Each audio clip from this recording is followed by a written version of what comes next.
Again, as we prepare for the 118th Congress, House Democrats remain hard at work to protect and strengthen the financial security of America's working families. We still have work to do in these last few weeks.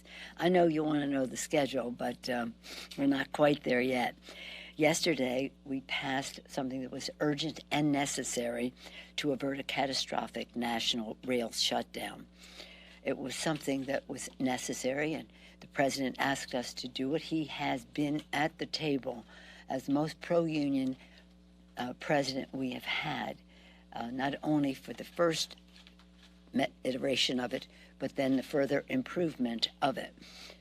And he made it clear that if we didn't take the action we did yesterday, 765,000, over 750,000 jobs would be lost, including union jobs.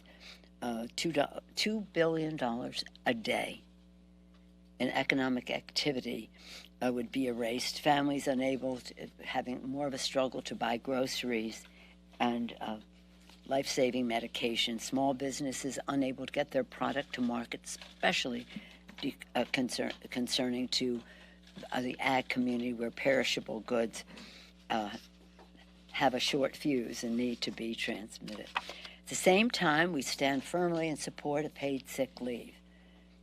It's an outrageous that every developed country in the world has paid sick leave except the United States of America. And that's why, in addition to our bill adopting a tentative agreement, that was the heart of it, and then we voted to add 7 days of paid sick leave for the workers. Again, doing so a matter of values for the people. It's another iteration I had in BBB put forth a family and medical leave legislation. Just for some of you, well, maybe none of you were around then, but you know from history that when President Clinton became president, right away he signed a family and medical leave legislation. We had been passing it, but we couldn't get a signature. And so it was a big triumph. People celebrate the anniversary of it. His library is largely dedicated to the opening ceremony, had the families affected, and it wasn't paid. It wasn't paid. But yet it was a breakthrough that respected and recognized the need for family leave, for sick leave. And still here we are 30 years later, well, 29 years later, still without paid sick leave. Now, again, we had it in the BBB, but it didn't make the cut. But we're not giving up on it. I always like to tell this story because it was so... When we were taking our bus tour on When Women Succeed, America Succeeds, when we were in New Haven, Congresswoman DeLauro, who's been such a champion on all of these issues, the women were telling their stories.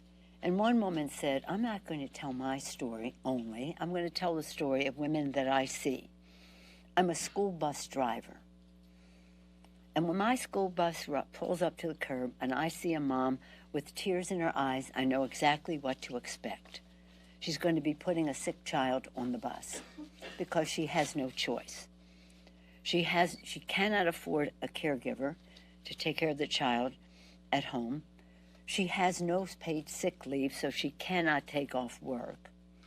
In fact, she has no sick leave. If she takes a number of days to help care for her daughter, she may lose her job.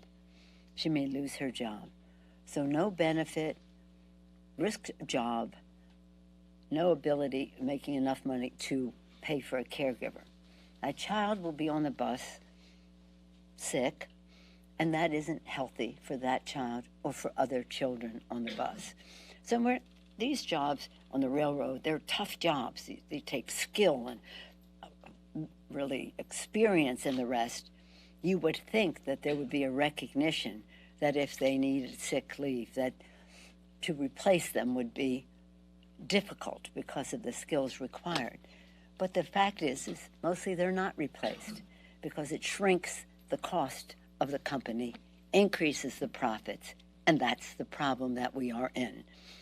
Private equity, Wall Street, taking ownership of these companies, shrinking expenses, increasing profits, no sick leave for important workers. But again, even at the other other aspects of it. For women in the workplace, parents in the workplace, not even women, not just women, we have important work to do as a value in our country. I'll just say that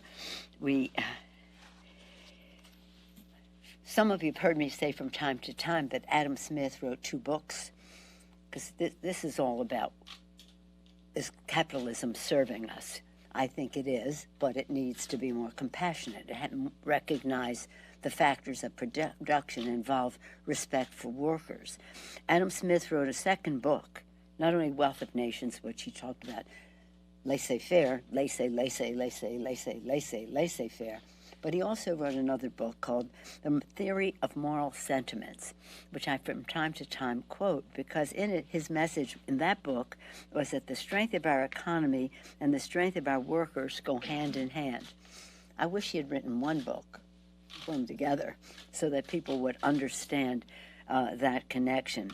While we believe in free markets, even Adam Smith recognized respect for the workers. So we know, just because it's the right thing to do, it's a value that we share, that we have to treat working people well with fair wages, good benefits, and safe working conditions. We hope that if we adopt the tentative agreement and avert a shutdown, there will be a strong bipartisan support for both bills in the Senate. You'll have to ask them when it's coming up. I don't know. But time is very important.